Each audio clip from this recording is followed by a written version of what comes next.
পরিব্রাজিকা সদাত্মপ্রাণা মাতাজির প্রবন্ধ ভক্তের ভগবান থেকে নির্বাচিত অংশ, পত্রিকার ৫৫তম বর্ষ, চতুর্থ সংখ্যা। দক্ষিণেশ্বরের আনন্দময় বাতাবরণ শ্রীরামকৃষ্ণের ত্যাগী সন্তানদের সাধক জীবন গড়ে দিয়েছিল, একথা যেমন সত্য, তেমন সেই পবিত্র দেবদেউল আর পবিত্র দেবমানবের উপস্থিতি সংসার তাপদগ্ধ ভক্তদের অন্তরেও এনেছিল অনাবিল শান্তি আর আনন্দ। ভক্তচিত্তে মহানন্দ জাগে যখন শ্রীমৎ তাঁর কথামৃত গ্রন্থে লেখেন, চলো ভাই তাঁকে দর্শন করতে যাই, সেই মহাপুরুষকে, সেই বালককে দেখিব যিনি মা বই আর কিছু জানেন না, যিনি আমাদের জন্য দেহ ধারণ করে এসেছেন। তিনি বলে দেবেন কি করে এই কঠিন জীবন সমস্যা পূরণ করতে হবে। সন্ন্যাসীকে বলে দেবেন, গৃহীকে বলে দেবেন। অবারিত দ্বার দক্ষিণেশ্বরের কালীবাড়িতে আমাদের জন্য অপেক্ষা করছেন। চলো চলো তাঁকে দেখব। গৃহী ভক্তেরা সেই পরমহংস সন্ন্যাসীকে একবার দেখে তৃপ্ত হতেন না। আফিমের মৌতাতের মতো শ্রীরামকৃষ্ণের সান্নিধ্য লাভের নেশা ছিল দুর্নিবার।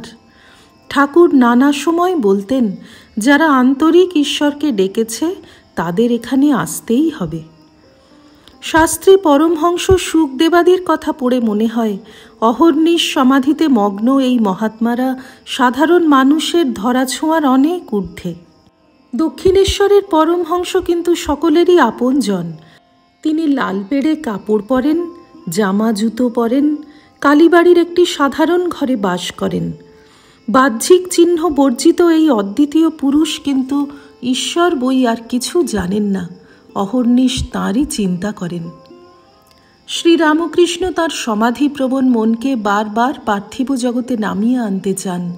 জগন্মাতার কাছে তাঁর একান্ত প্রার্থনা, তাঁকে মা সমাধি দিয়ে যেন বেহুঁশ না করেন। তিনি ভক্তদের নিয়ে আনন্দ করবেন, হয়তোবা কারো আশাহত চিত্তকে ভগবানের দিকে মোড় ফিরিয়ে দেবেন। শ্রীরামকৃষ্ণের পূত সঙ্গ কত বিপরীত স্বভাবের মানুষের জীবনে যে আমূল পরিবর্তন এনেছিল তা বলা যায় না। ভক্তভৈরব গিরিশ থিয়েটারের দলবল নিয়ে পানন্মত্ত অবস্থায় দক্ষিণেশ্বরে এসে পড়েছেন গভীর রাতে। তাদেরও সাদরে গ্রহণ করেছেন ভক্তের ভগবান। ক্রমে ঈশ্বরীয় নেশার প্রবলতর প্রভাবে গিরিশের পার্থিব নেশা ফিকে হয়ে গিয়েছে। দক্ষিণেশ্বরে ঠাকুরের ঘরে সারাদিন কত রকমের মানুষ আসত, তাদের জন্য কোনো নিয়মের বাঁধন ছিল না। আজকের মানুষ বিনোদন বলতে যা বোঝে তার সঙ্গে সেকালের আনন্দ মাধ্যমগুলির বিস্তর ব্যবধান ছিল। সঙ্গীতপ্রিয় শ্রীরামকৃষ্ণের ঘরে বহু কীর্তনিয়া তাঁদের দলবল নিয়ে গান করতে আসতেন। ঈশ্বরের নামে আনন্দে স্বতঃস্ফূর্ত নৃত্যগীত করতেন সকলে মিলে। খোল করতালের মধুর ধ্বনির সঙ্গে যথাযোগ্য সুর তাল লয়ে গীত হতো উচ্চমানের সেই সব কীর্তন। মুহূর্তে সেই সঙ্গীত মানুষের মনকে ভজনানন্দে মগ্ন করত। মন ধাবিত হতো সূক্ষ্মতর আনন্দ লোকে। ভক্তেরা জানতেন, অবতারকে দেখাও যা, ঈশ্বরকে দেখাও তা। ঈশ্বরই যুগে যুগে মানুষ রূপে অবতীর্ণ হন।